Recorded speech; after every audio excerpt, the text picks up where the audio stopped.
स्वागत है आपका यूट्यूब चैनल में। ठीक है, तो चलिए आज मैं आपको फिर 10 क्लास का साइंस लेके आपके लिए हाजिर हूँ। ठीक है ना, चलिए वीडियो की ओर समय न बर्बाद करते हुए क्वेश्चन की ओर तरफ चलते हैं। चलिए, बोला सक्रियता श्रेणी में निम्नलिखित में कौन सबसे अधिक क्रियाशील धातु है। बोला कि जो सक्रियता श्रेणी है उसमें सबसे अधिक अभिक्रियाशील धातु, सक्रियता श्रेणी में सबसे अधिक अभिक्रियाशील धातु कौन होता है वो पूछा है। तो पहला है सोडियम, दूसरा कॉपर, तीसरा एल्युमिनियम और Hg पारा। तो बताइए इनमें से चारों में से कौन सक्रियता श्रेणी में सबसे ऊपर में आता है। ठीक है, तो सबसे ऊपर में कौन आता है? सोडियम। सक्रियता श्रेणी में सबसे ऊपर में कौन आएगा?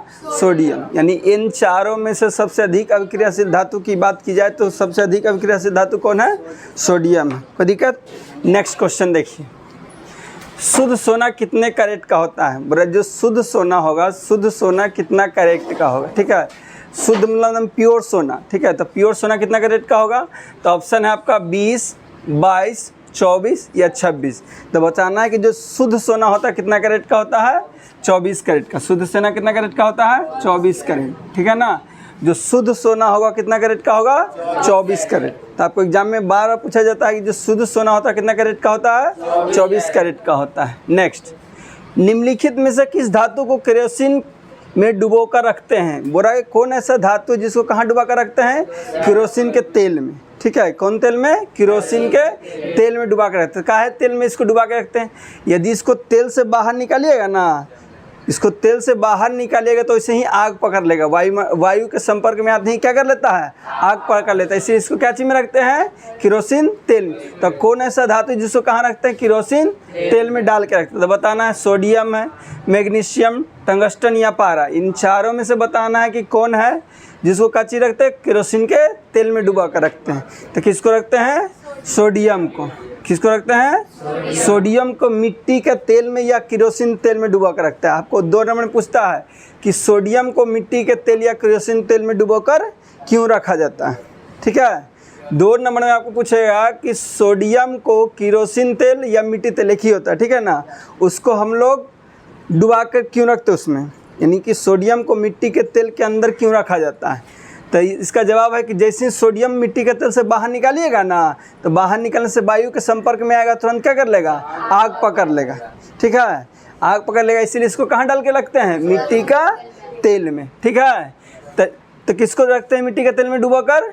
सोडियम को। निम्नलिखित किसको धातु केरोसिन में डुबोकर रखते हैं? सोडियम। कोई दिक्कत? कोई दिक्कत किसी को है? चलिए नेक्स्ट आगे, अम्ल के जलीय विलयन में निम्नलिखित में कौन सा उत्पन्न होता है। बोला कि अम्ल का जलीय विलयन है। क्या है? अम्ल का जलीय विलयन। तो क्या होगा? तो आपको बताते, देखिए, अम्ल को पानी में डालिएगा। किसको? अम्ल को कहाँ डालिएगा? पानी में डालिएगा तो देगा H+ आयन। क्या देगा? H+ ion. ठीक है, ठीक है, ध्यान दीजिएगा। जैसे ही अम्ल को पानी में मिला दीजिएगा ना तो क्या देगा? H+ ion. ठीक है, अम्ल को पानी में मिलाइएगा तो देगा H+ आयन। क्षारक या क्षार, क्षार को पानी में मिलाइएगा तो क्या देगा? OH- ion.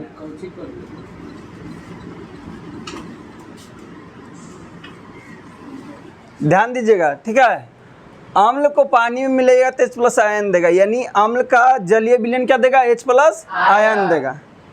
क्षार का जलीय विलयन OH- आयन देगा, यानी कि अम्ल को पानी में मिलाइएगा तो H+ आयन देगा। ठीक है, क्षार को पानी में मिलाइए तो क्या देगा? OH- ion.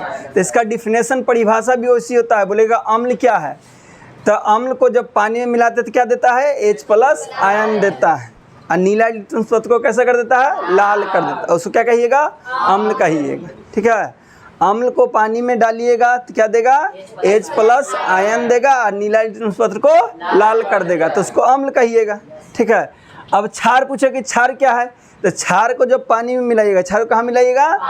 पानी में मिलाइएगा तो देगा OH- आयन। क्या देगा? OH- ion. और लाल लिट्मस पत्र को क्या कर देगा? नीला कर देगा। ठीक है, लाल लिट्मस पत्र को क्या कर देगा? नीला। यहाँ पूछा, देखिए, अम्ल का जलीय विलयन निम्नलिखित में से क्या देगा? तो अम्ल का जलीय विलयन है, यानी अम्ल को जल में मिलाया हो तो क्या देगा? क्या देगा? H plus ion. कोई दिक्कत? अम्ल का जलीय विलयन देगा H प्लस आयन। क्षार का जलीय विलयन क्या देगा? OH minus ion. कोई दिक्कत? चलिए नेक्स्ट क्वेश्चन देखिए, निम्नलिखित में कौन सबसे सबल अम्ल है? सबसे सबल, सबल यानी पावरफुल, सबल मतलब सबसे पावरफुल अम्ल कौन सा है? तो सबसे पावरफुल अम्ल बताना है कि HF है, HCl है, HBr है या HI है। तो कौन है? इसमें होगा आपका आंसर HI। HI सबसे क्या है? सबल अम्ल या पावरफुल अम्ल है। कोई दिक्कत नहीं ना? चलिए नेक्स्ट, शुद्ध जल का pH मान कितना होता है? क्या? शुद्ध जल का pH मान पूछ रहा है। शुद्ध जल का pH मान कितना होता है? आपको बताना है कि शुद्ध जल का pH मान कितना होता है। किसका? शुद्ध जल का। तो शुद्ध जल का pH मान कितना होता है? 7। शुद्ध जल का pH मान कितना होता है? 7। नमक का भी pH मान पूछे तो कितना होगा? 7। शुद्ध जल का भी pH मान 7, नमक का भी pH मान 7। ठीक है। नींबू का pH मान आप लोग बताइए। नींबू का pH मान होता है 2.4। नींबू का pH मान 2.4। ठीक है, नींबू का pH मान 2.4। यहाँ पूछा था किसका pH मान? शुद्ध जल का pH मान। किसका? शुद्ध जल का pH। शुद्ध जल का pH मान पूछा था। तो शुद्ध जल का pH मान कितना होता है? 7। कोई दिक्कत? शुद्ध जल का pH मान कितना? 7। नमक का pH मान 7। नींबू का pH मान 2.4। कोई दिक्कत? चल नेक्स्ट क्वेश्चन, निम्नलिखित में से कौन सा पदार्थ को जलीय विलयन नीले लिटमस पत्र को लाल कर दे? पूरा कौन सा ऐसा पदार्थ है जिसका जलीय विलयन नीला लिटमस पत्र को क्या कर रहा है? लाल। तो नीला को लाल कौन करता है? ठीक है। अम्ल देखिए, अम्ल यहाँ समझिए, अम्ल है, यदि अम्ल है तो नीला लिटमस पत्र को, किसका? नीला लिटमस पत्र को कैसे कर देगा? लाल। ठीक है। यदि अम्ल है तो नीला लिटमस पत्र को कैसा कर देगा? लाल। अम्ल है तो नीला को लाल, यानी नीला लिटमस पत्र है उसको लाल कर देगा। क्षारक या क्षार है तो क्षार है तो क्या करेगा? लाल लिटमस पत्र को नीला कर देगा। कोई दिक्कत? यही से पूछा। देखिए यहाँ पूछा है कि निम्नलिखित में कौन सा पदार्थ जलीय विलयन नीला लिटमस पत्र को क्या कर दे रहा है? लाल कर रहा है, यानी नीला को लाल। तो नीला को लाल कौन करता है? अम्ल। यानी अम्ल का जलीय विलयन, किसका विलयन? अम्ल का जलीय विलयन नीला को क्या कर देगा? लाल। क्षार का जलीय विलयन रहेगा तो लाल को नीला। तो यहाँ क्या पूछा है? नीला को लाल। तो नीला को लाल कौन करेगा? अम्ल। नीला को लाल कौन करेगा? अम्ल। ठीक है, अम्ल का जलीय विलयन नीला को लाल।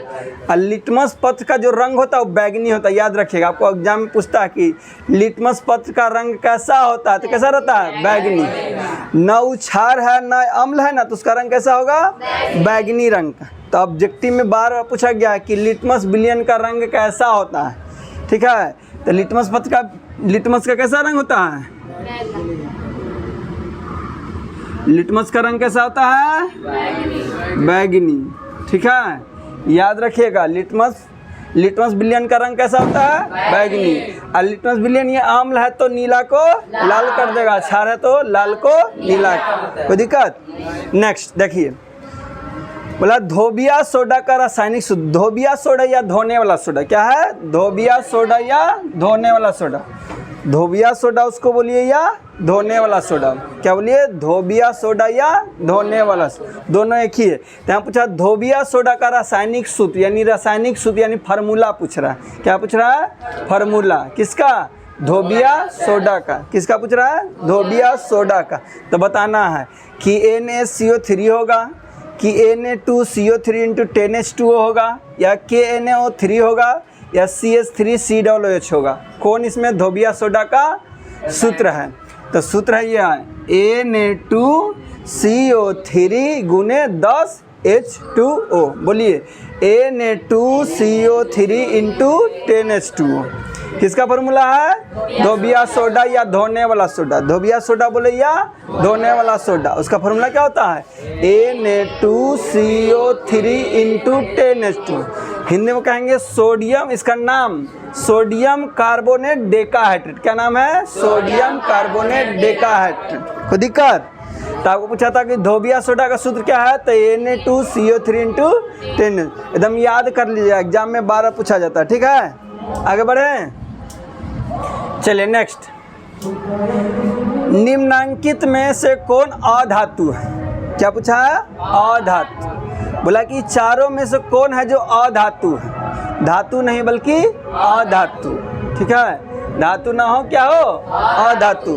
तो बताइए, Cu है, P है, Fe है या Na है?